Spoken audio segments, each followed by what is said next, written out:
heesta deta hees jacayl ah, hees deta hees murugo ah,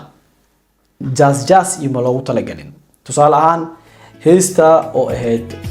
walaalnimadiyo wanaaga inaan wahalku ahaato weeyaan aad fiican. heesoo kaleeto qaabka loo sameeyey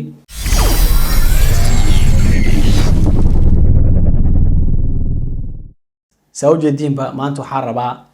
heestii ugu horeysay in aan reaction aan ka sameeyo,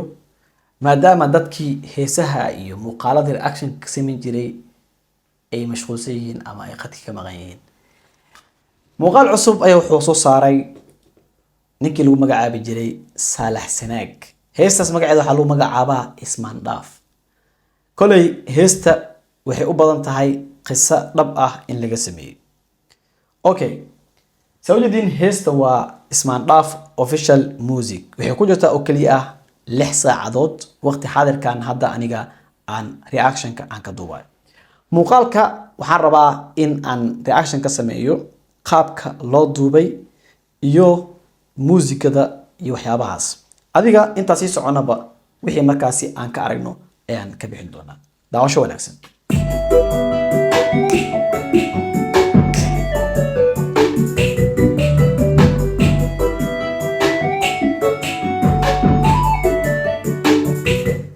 macnaha sawjeedin heesta magaceeda waxaa lagu magacaabaa Ismaan Dhaaf.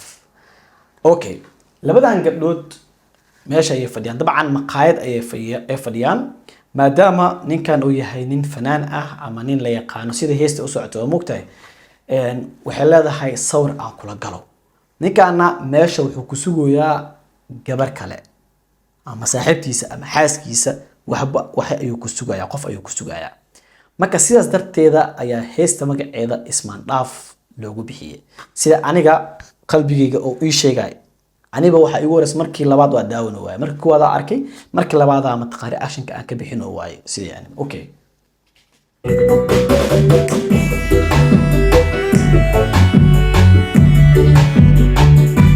okay, gabadhi sawiree la galo saasa u jeedin. gabadhi kale tan waa tan oo jaranjarada hoosteeda ka soo socota. ugu dambeyntii Ismaan Dhaafka lagu sheegayay ama siriiqdii ayuu ku dhacay.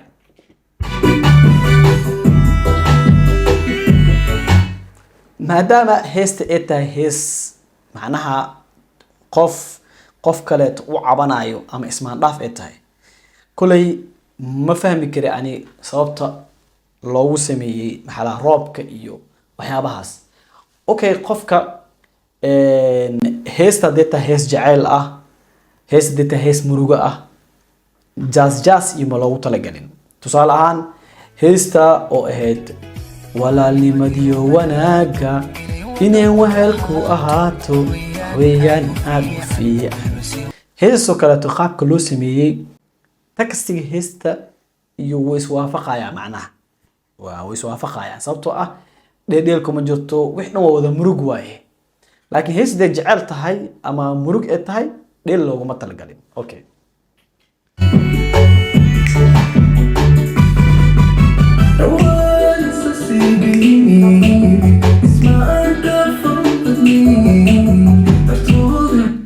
okay, gabadhii waa aragteen,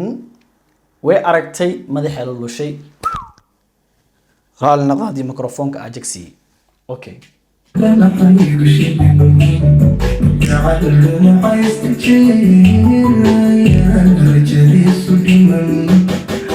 macnaha gabadhii markay aragtay saaxiibkeedii ee la balansaneed oo gabar la fadhiyo maxay sameeyeen? cagaa wax ka dheeday. okay,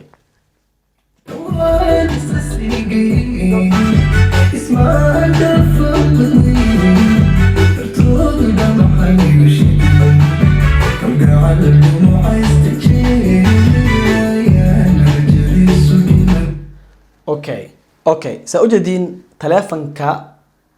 ayaa u soo dhacay, mas asaa wacay, waa ku soo celinaynaa.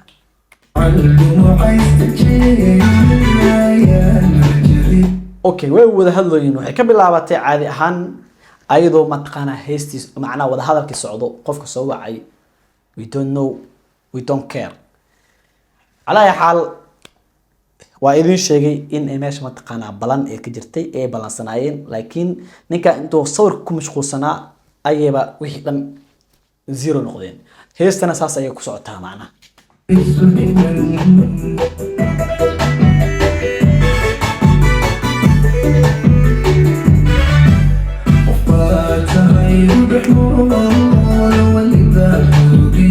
macnaha wuxuu imaaday kursigii ay wada fadhiisan jireen ku wada sheekaysan jireen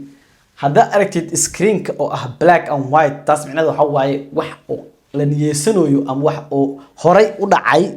oo lagu soo celinayo camal ka turjumay kursiga hadda kaligiisa fadhiyo hadda waa la fadhiyaa laakiin kaligiisa fadhiya caadi ahaan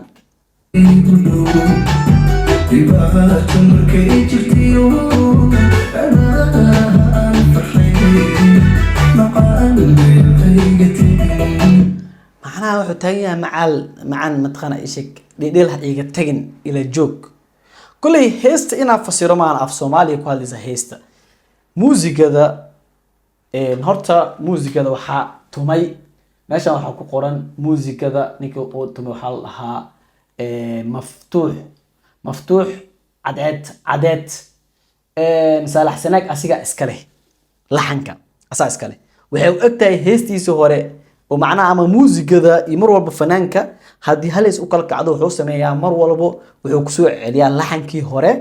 iyo muusigadii hore inuu raaco laakiin taksiga in la bedelo tusaale ahaan ninka lagu magacaabo Iskalaaji heesiisu dhan laxankaas sameeysto marka fiirsid muusigada iyo wax dhanna hal dhinac wada socdaan taas waxay sababaysaa marka in ay muusikooyinka dhan hid ay noqdaan waxa ku soo haray ninka lagu magacaabo Big Moha asina tirkiisa muusikooyinkiisa heesiis raabka dhan fiiri muusikada dhan hal xabo waa laakiin taksiga kala bedela okay waxa kaamirada ama creator video waxa ay gabar oo Kajal Dream Girl mala laakiin af Soomaaliya si qaldan inay u qoreen omeynaa ama English ka dhahay Kajal Dream Girl okay cameramanka waa heestii horeeto ee ahayd sanadkan curto ii noqo heesas macnaha waa iga dhuntay kulay qaybta hoos igu soo qora heesas wiilka duubay Canon 4K saaxiibkayga qaaliga inta ka salaama ninkaas ah horta heesta isla heesta asiga duubay qaybtan kale tan asaa duubay macnaha tii horena asaa duubay markuu badda ka soo baxayay heestiis ugu horeysay ee kala kacday ninkii duubaa duubay okay waxa ku soo haray cameramanka waa mugta operated cameramanka okay waxa ku soo haray edited waxa sameeyay Ciiltire okay director waxa ka ahaa Ahmed Somali videoga hadda wuxuu ku jiraa isa inay sheegay 6 saac 5 saacadood si dhamaanayso 6 saac ku jiraa waxa daawatay 53,727 views marwabana way si update galayso hadda marka ka baxo soo laabto waxa laga yaabaa inuu numberkaas isbedelo ugu dambeyntii waxa producer ah okay Idris Dabcasar ma taqaana producer ka ah okay janaalka uu yaalana waa isla janaalkiisi waaye Saalax Sanaag ayuu yaala okay marka videoga kulay music oo khatar saaran qofkii baawur wato qofkii ma taqaana guriga ku dhageysanayo qofkii xaflad ka daaranayo macna intaba music waxa saaran aan caadi ahayn famisa codka inaba caadi ma ahan editka waa lagu raaxaystay inkastoo macnaha videoga colorkiisa aan ahayn color sida Soomaalida ka color badan laga buuxiyay oo markii aad gashay videoyashka Soomaalida jaala gaduud cagaar wax isku dhex jiro oo videogaba markoo sanad ku jiro oo u ekaanayo wax la cuno kaleeto oo quality ka dhamaanayo 4K lagu duubay color grading si fiican loo sameeyay positionada lagu duubay si fiican loo sameeyay angalada laga duubay macna angaliska dadka Soomaalida badankooda qaar fahmi kara qaar ma fahmi karo tusaale ahaan meelaha laga duubay qofka ina dhinaca laga soo duubay dhinaca laga soo duubay ina kor laga soo duubay maro waxa jirta oo guriga tagaayo mara telefoon guriga inuu garaaco ubax u geenayo ee ka fuuraanay shotka sida loo duubay si aan caadi ahayn